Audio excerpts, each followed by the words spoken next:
Honda Insight restoration. Nothing new in this video, but I do think I want to shoot something real quick just to throw it out there for my own records. Today I've done a couple things to the car, and there are great tutorials that will take you step by step on how to do these jobs elsewhere on YouTube, so I'm not going to cover it. But doing two things today. One is I'm cleaning out my EGR system, which actually was not very dirty. Very easy job. You just pull all this off, which takes literally 10 or 15 minutes if you don't have any rust. And then there's a plate here, EGR plate, which I have right there, that needs cleaning. I'll show you in a moment. And then this is the EGR valve itself right here. Again, there's some fantastic videos, so I'm not going to recover everything, but very easy. That's 2 bolts.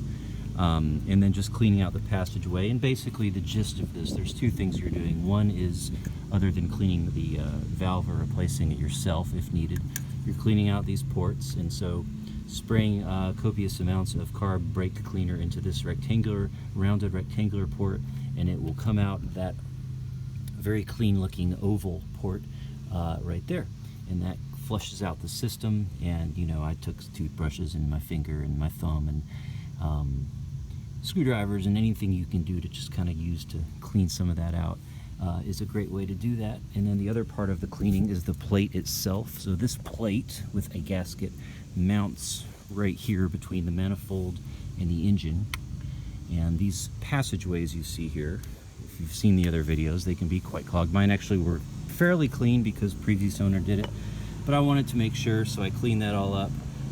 So that's about to go back on the car, and just this was a service I wanted to make sure was done.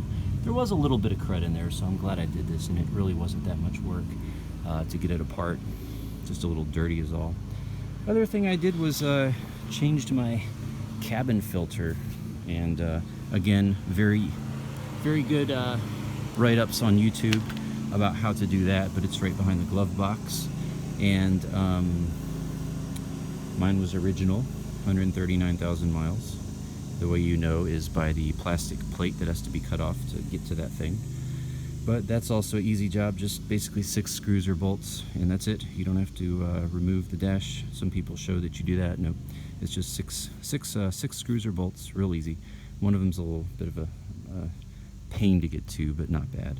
Anyhow, I'm gonna put all this together and see if it runs any differently. I kind of don't think it will, because again, it was 90% clean, but this can't hurt, and I know it's done. So I'm gonna patch it back up, and next, possibly going to address these motor mounts.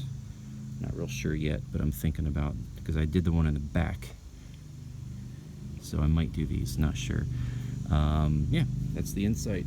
Anyhow, this isn't really very helpful to anybody, but if you've been following this series, maybe you'll enjoy seeing the next thing we're doing to him. And that's it. Thanks for watching. If you have questions, let me know, or just look at the other videos and you'll find a thorough how-to on this job.